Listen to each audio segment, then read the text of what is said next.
liaison entre une université, l'université de l'Ayoun, dont la doyenne est Madame Alaoui, et l'ADG, c'est une alliance que vous connaissez très bien, et notre travail s'inscrit, et je le répète très très sérieusement, dans les directives de Sa Majesté le Roi, c'est-à-dire cet appel pertinent et constant aux compétences des Marocains du monde pour qu'ils contribuent au chantier, les différents chantiers. Nous, ce qui nous intéresse, c'est le chantier de la santé et de la culture. À vous l'honneur, madame. Je vous en prie. Bravo. Et croyez-moi, c'est un moment important. C'est un moment même historique. C'est la première fois que deux institutions, une institution universitaire, qui signent une convention dans une institution, une université française. Donc applaudissons encore.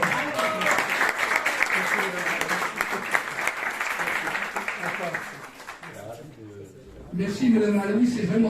Cette initiative, parce que l'initiative est venue de lui, il faut le reconnaître. Ça fait 2 ans qu'on travaille dessus et on a pu mettre une plume sur cette convention. Inch'Allah, c'est pour vraiment qu'elle soit vraiment effective et elle l'est déjà. Donc, moi, c'est pour la première fois qu'une université marocaine signe une convention avec la 2G déjà. Et ici en France, ça veut dire beaucoup de choses. Et notamment à l'Aïon, notre cher Aïon des provinces du Sud. Bravo. Médico-social. Ce qui sort surtout de cette présentation, c'est que dire que s'il y a un mot à retenir, ensuite une phrase, c'est à nous de s'adapter aux personnes âgées, pas à eux de s'adapter.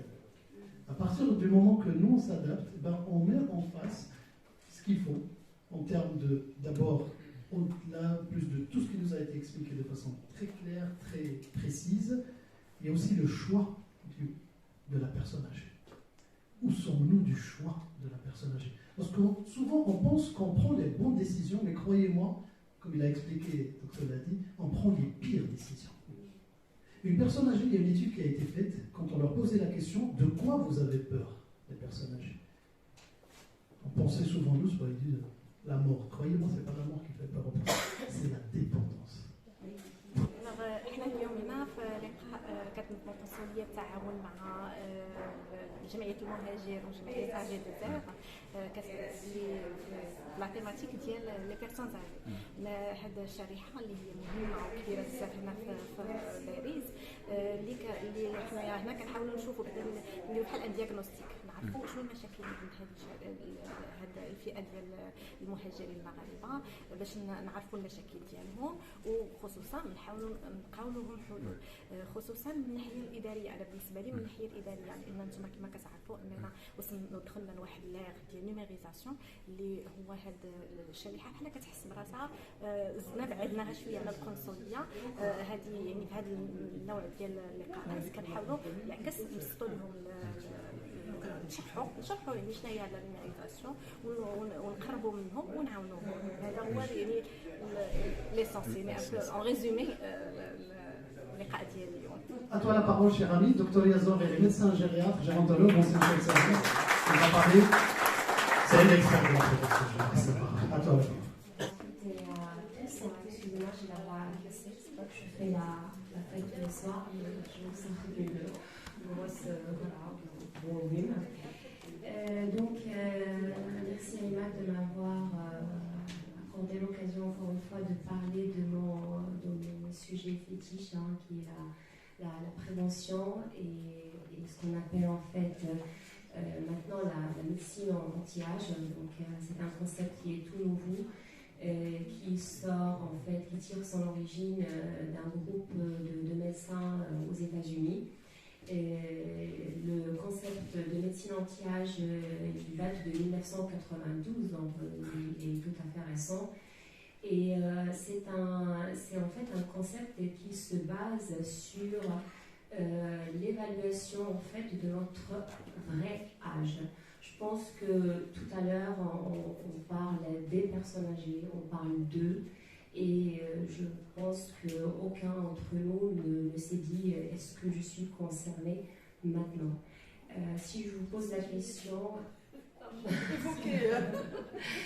Alors, en fait, c'est qu'on accorde toujours, ou alors on corrèle toujours notre âge par rapport à notre âge chronologique. Et alors que si je vous pose la question, à quel âge vous pensez commencer à vieillir?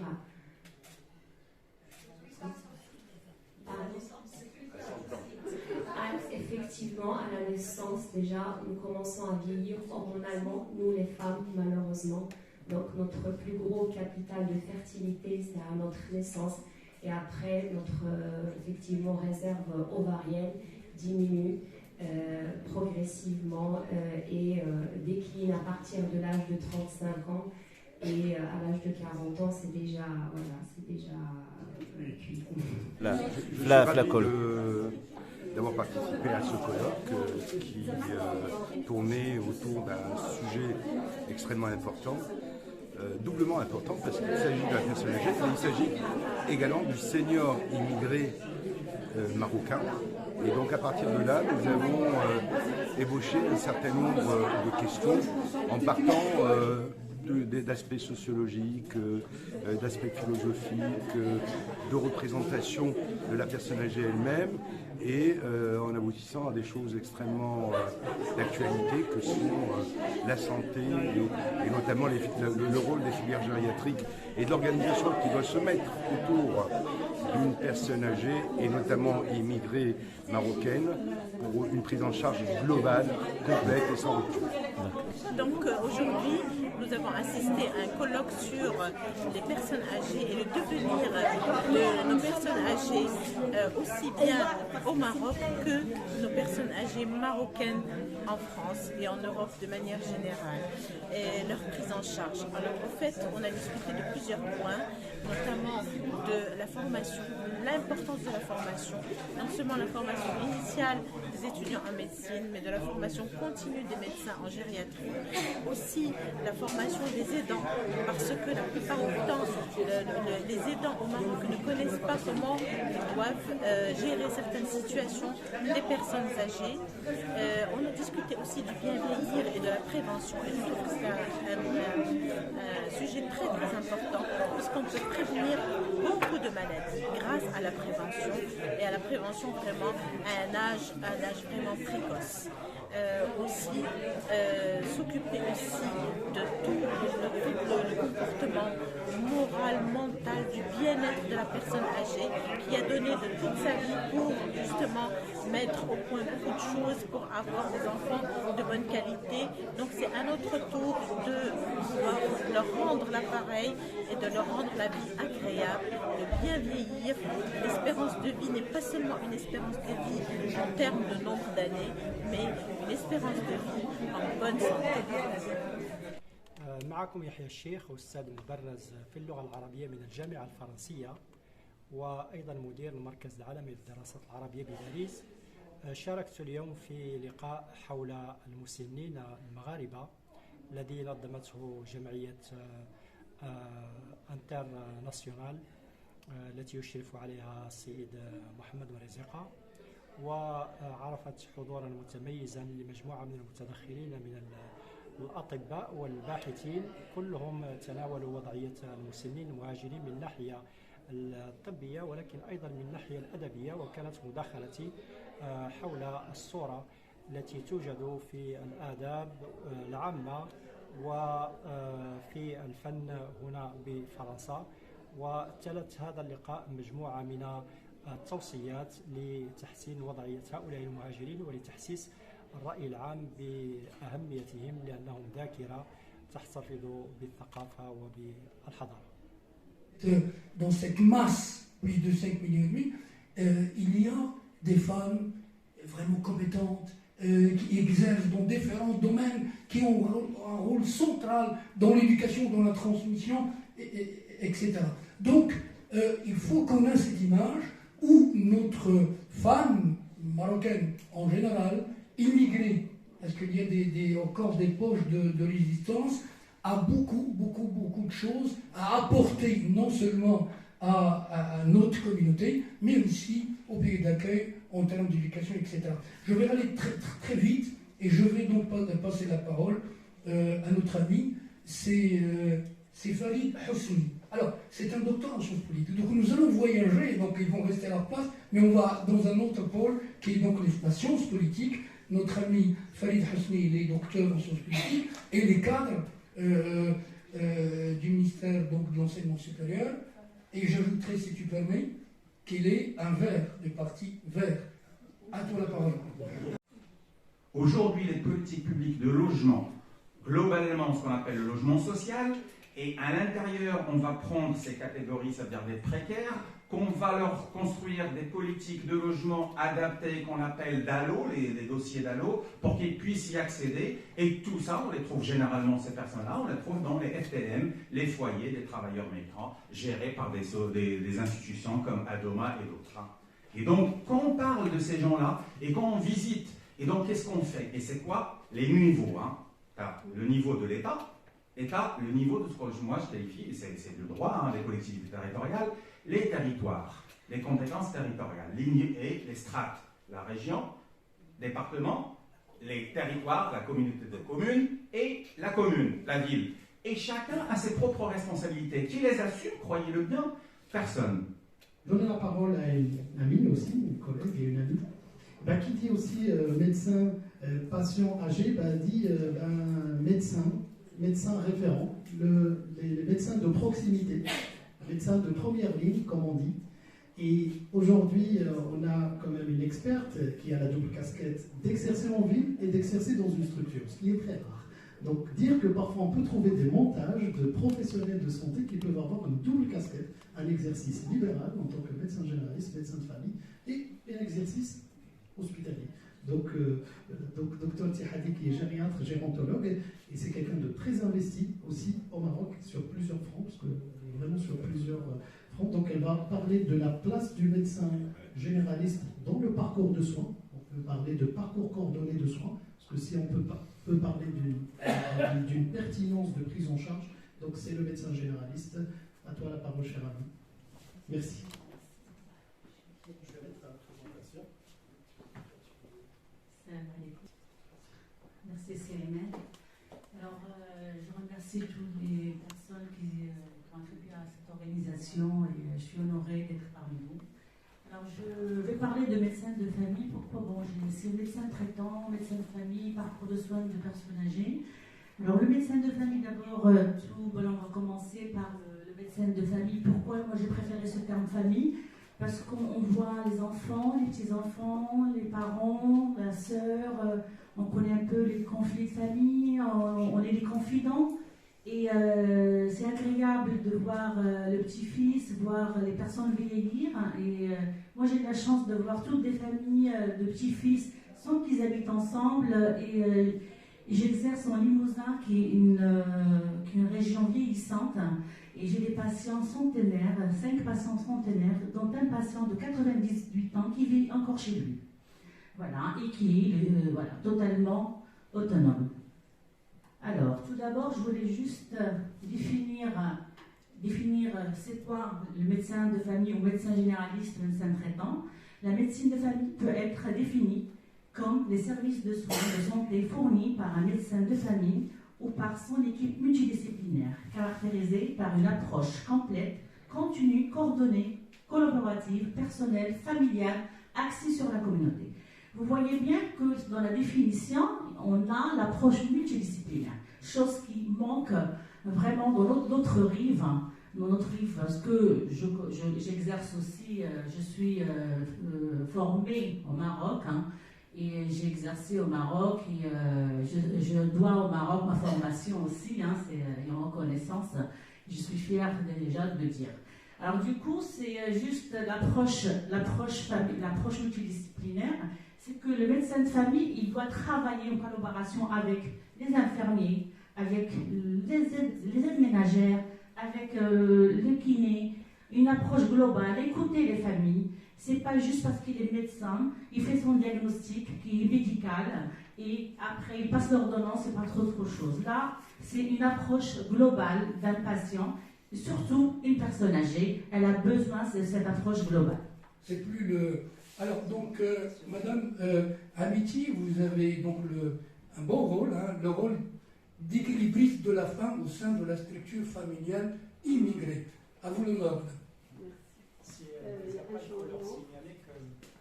Il y a une loi qui est passée sur le bénévolat pour la première fois au Maroc, c'est la loi 18/9/2021, et qui a été donc une association fondée à Jarada en 2000, qui a été à l'initiative. Ça c'est à signaler, c'est parce que le bénévolat c'est synonyme de non-rémunération. Mais là il y a des lois, donc c'est considéré comme un travailleur en accord avec la partie qui emploie. Merci. Madame.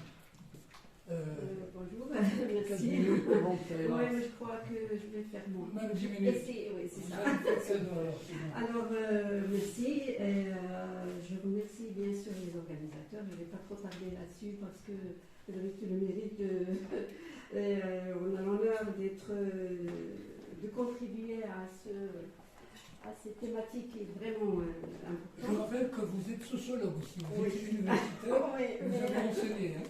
Oui, je suis sociologue de formation, mais pourquoi je préfère cette nouvelle tâche de médiatrice, parce que je trouve qu'elle est plus, qu'elle est avec, je suis tout le temps en contact avec la réalité des familles, des femmes, donc voilà. Il y a un petit changement par rapport au titre, c'est toujours dans le même sens, mais en tant que sociologue, j'ai trouvé que le mot équilibriste, c'est un peu, c'est comme si c'est une qualité, alors qu'en sociologie, on doit questionner, on doit interroger. Donc, j'ai changé dans le titre. J'ai opté pour Femmes immigrées vieillissantes, rôles sociaux et représentation. Et là, je rejoins mon collègue Monsieur Nahia, parce que les représentations, c'est, comme le considèrent les anthropologues, c'est toute notre vie. Alors, ma contribution, justement, va essayer d'approcher la question des femmes immigrées vieillissantes sous l'éclairage des représentations sociales, en prenant compte du genre qui renvoie à la construction sociale de la masculinité et de la féminité. Bon, l'immigré est la personne née étrangère, à l'étranger et résidant en France, selon le Haut Conseil de l'intégration. Cette clarification, je la trouve essentielle pour identifier notre population ciblée. Alors tout d'abord, je vais mettre en mouvement brièvement les termes qui articulent ma communication, à savoir le rôle social et les représentations. On entend par rôle social, mais je vais juste mettre l'accent sur le concept, comme ça on sait de quoi on parle. C'est une déformation professionnelle. Alors, on entend par rôle social tous les comportements attendus d'un individu ou d'un groupe social dans l'exercice d'une fonction qui renvoie au statut social. Et là, on parle d'une certaine division de travail. Les représentations sociales sont considérées par les anthropologues et les psychologues comme la base de notre vie psychique. Ils sont nos repères. C'est à elles que nous faisons le plus facilement et le plus passionnément et spontanément appel pour nous repérer dans notre environnement physique et humain. Dans ce sens, le caractère genré de la vie sociale ne se perçoit pas uniquement au travers des pratiques. Nombreux sont ceux qui pensent que le sexe des individus contribue à déterminer ou doit déterminer ce qu'ils font et ce à quoi ils aspirent. Bon, c'est vrai que cette idée régresse depuis 2002, entre 2002 et 2014, en passant de 43% des interviewés dans un cadre d'une recherche à 22% en 2014, justement, parce qu'il y a un changement dans les statuts personnels des femmes et les statuts sociaux. Il y a un taux de femmes diplômées qui augmente, ainsi que les femmes actives. Donc il y a un changement par rapport à cette mutation sociale au niveau professionnel et culturel. Cette clarification conceptuelle consiste à nous aider à comprendre les facteurs sociaux et historiques de l'invisibilisation des femmes immigrées vieillissantes.